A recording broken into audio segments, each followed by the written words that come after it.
So after playing over 150 hours on just a main character alone, it is finally time for tips and tricks I wish I knew earlier in Elden Ring. As usual, we are going to be starting off with some basic tips and then move on to some more advanced stuff as we progress through the video to try and ensure that everybody can learn something from this video, no matter how much experience you have in the Souls franchise. The first thing you may have noticed is a little bit different from the previous Souls games is the way to two-hand your weapon. It can still be done in this game.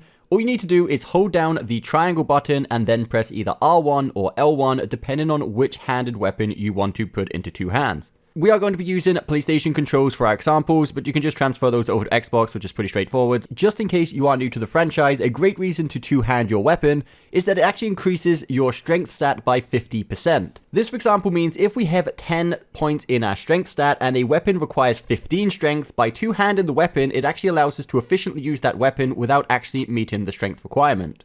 This also counts for the damage we would do by scaling with strength. It counts as if we had 50% more in our strength stat. Now, combat from Horseback is a completely new mechanic in Elden Ring, so we have a bunch of tips associated with this, so let's go through them real quickly. For the first maybe 5 to 10 hours I spent playing the game on Horseback, I was constantly trying to get on the left-hand side of enemies, as with R1 you attack on the right-hand side, without realizing, like an idiot, that you can actually press L1 to attack on the left-hand side as well, so you can attack on both sides of the horse, which is actually really useful and kind of obvious now you think about it. Another thing that isn't quite so obvious, while on Horseback, you can actually hold down R2 or L2, depending on which side you want to do it, to hold out your weapon. This will actually constantly do damage while you're holding it down without even releasing the attack, which is great for plowing through big fields of enemies at a time. By now, everybody has seen the wind streams that we can ride while mounted on our horse, which will allow us to get to greater heights. What many people don't realize is you can actually use these to completely negate your full damage while on Horseback. So if you are on the high ground and you wish to get lower down without dying by full damage or even taking any full damage whatsoever, you can just find one of these wind streams and jump down onto it and it will negate all full damage. Speaking of negating damage, if you ever find yourself in an open area where there's hazardous waste on the ground, whether it be poison or scarlet rot or anything of that nature, you can actually just ride your mount and it doesn't get affected by these hazardous status as if you would if you were just walking. And again, with that, we're going to use to transition into another quick tip about poison. If you do find yourself in the need of walking through a poison swamp or anything of that nature, make sure you aren't rolling. While it may give the sensation of trying to get out of there faster, what you're doing is you're actually covering yourself in that hazardous waste. And this will result in even when you leave that poison swamp, let's say, the poison gauge will continue to build up as your body is covered in that waste. Opposed to as if you are just walking through it and then as soon as you exit, you will actually see the bar start to decrease instead of increase as you aren't covered in it.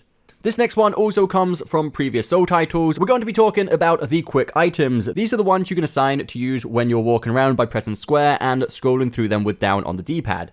You can have all the way up to 10 different items here in your quick item slots. However, I would always recommend having your Estus flask, in this case the Flask of Crimson Tears, in the first slot. The reason for this is because no matter where you are through the scroll, let's call it, of your quick items, let's say you're halfway through it and you quickly need to get back to your healing potion, you can actually just hold down on the D-pad and it will automatically take you to the first item on the quick item list. So it's always really good to have your most useful item in slot number 1, whether it be your healing flask or anything else. Now let's talk a little bit about the world map. So to actually unlock the map so you can see it as we're seeing it here on screen, you need to find the map fragments. Luckily for us, you can actually see where these map fragments are located by kind of just getting close.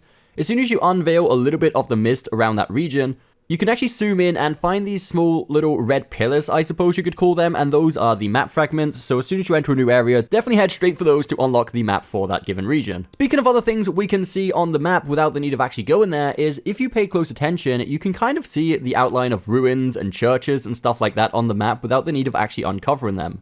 This structure here, for example, you can clearly see it's supposed to be a ruin. So if you head there, surprise, surprise, we unlock a ruin. Now, the thing about ruins on this game that are very interesting and definitely worth checking out every time you come across one, they all have a little underground crypt where you can go in and loot some very cool treasures. Beware, sometimes there will be mini bosses down there as well, so definitely go in prepared. Even the ruins that seem like they may not have an underground crypt, I would definitely recommend searching around the area very well, as I won't spoil it by showing you any in this video, but some of them actually have illusionary floors. That's right, the same as in previous games, there's been illusionary walls that you can uncover by hitting them. There's actually illusionary floors in this game that you need to roll on to uncover the entrance to some of these underground crypts, so pay very close attention. Now, one more thing we are going to mention on the world map, and the reason I mention this is solely because we have received dozens of comments of people asking, though it may seem pretty straightforward to some of you, it can be easily overlooked apparently. Let's say you decided to go to Mogwin's palace early, like we did the video on, and you are trapped there and you can't figure out how to get back above ground. Because people are saying that when they go onto the world map, they can no longer see any of the other sites of grace from above ground. What we need to do is actually press the R3 button, click down the right analog stick while you're on the world map, and this will tab between the above ground sites of grace and the underground sites of grace. Now, moving on the way down to get the twin blade here, I'm sure many people have also accidentally opened the wrong chest and got teleported off to God knows where, God knows when. So when you open a trick chest and you see this mist start to come out, you can actually quickly roll away from it and it will avoid you getting teleported.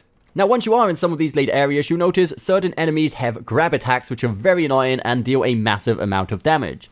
Any of these attacks that deal multiple ticks of damage when grabbed can actually be shortened by just spamming the L and R buttons as quickly as possible, and this will help us break free from these grab attacks a little bit sooner. In this video, we're obviously not going to be talking about what class you should use or which stats you should upgrade for X build. That is completely up to you. We might make some in-depth videos on those a little bit later on, but something you should generally know as a bit of an overview is don't usually put any more than 40 points into anything like strength or dexterity, as 40 is the cap of where it really starts to fall off, where it's not worth to upgrade those stats for the points it is for the reward you get. It's always been like this in Souls games. Once you hit 40 dex or 40 strength, I would start putting it into a secondary stat or even health or anything else. I haven't really bothered putting any points into endurance in this game either, and I haven't really noticed it as it's nowhere near as necessary as in previous Souls titles. But yeah, general rule of thumb, once you hit 40 on dex or strength, start putting the points into somewhere else unless you know exactly why you want those points. Whether you're a newcomer or not, there's a few things in this game in the menus that can be a little bit confusing, certain attributes, certain stats. If you press the touchpad on the PlayStation controller, you can actually get an in-depth explanation of everything you're seeing here on the menu, from stats to attributes to what everything affects and stuff like that, which I would definitely recommend checking out. I'm not actually sure what the equivalent to the touchpad would be on the Xbox, if anyone wants to leave that in the comments down below.